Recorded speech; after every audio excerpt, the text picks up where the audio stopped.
पूर्वांचल की सरजमी पर एक ऐसा नाम था जिसके दरबार की चर्चा हर गली हर चौपाल में होती थी। मुख्तार अंसारी। कहते हैं जब अदालतों में इंसाफ मिलने में देर होती थी तो लोग मुख्तार अंसारी के दरबार का रुख करते थे। गाजीपुर से लेकर मऊ और बनारस तक गांव-गांव से लोग अपनी फरियाद लेकर उनके दरबार में पहुंचते।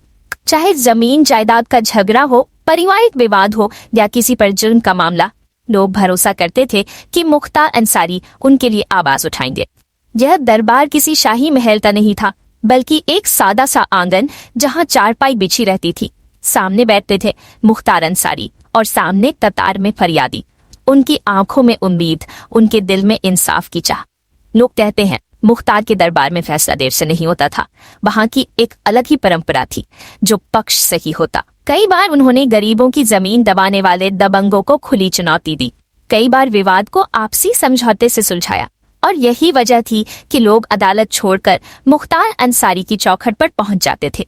दरबार का एक खास नियम भी था। पहले फरियादी अपनी पूरी बात कहेगा, फिर दूसरा पक्ष सुना जाएगा। दोनों की बात सुनकर फैसला उसी वक्त सुनाया जाता। फैसले पर अमल भी तुरंत होता। यही वजह थी कि लोगों को विश्वास था, अगर मुख्तार के दरबार में जाओ तो खाली हाथ नहीं लौटोगे। कई बुजुर्ग बताते हैं कि वहां का माहौल किसी पंचायत जैसा होता था, लेकिन फर्क यह था कि मुख्तार का फैसला अंतिम माना जाता था। लोग बिना किसी कागजी कार्रवाई के उस फैसले को मान लेते। यही दरबार, यही अंदाज, यही तरीका मुख्तार अंसारी को जनता के बीच एक अलग पहचान दिलाता था। कोई उन्हें बाहुबली कहता, कोई जननेता, लेकिन एक सच्चाई यह भी थी कि उनके दरबार से निकलने वाला गरीब, मजलूम और बेबस इंसान अपने चेहरे पर मुस्कान लेकर लौटता था।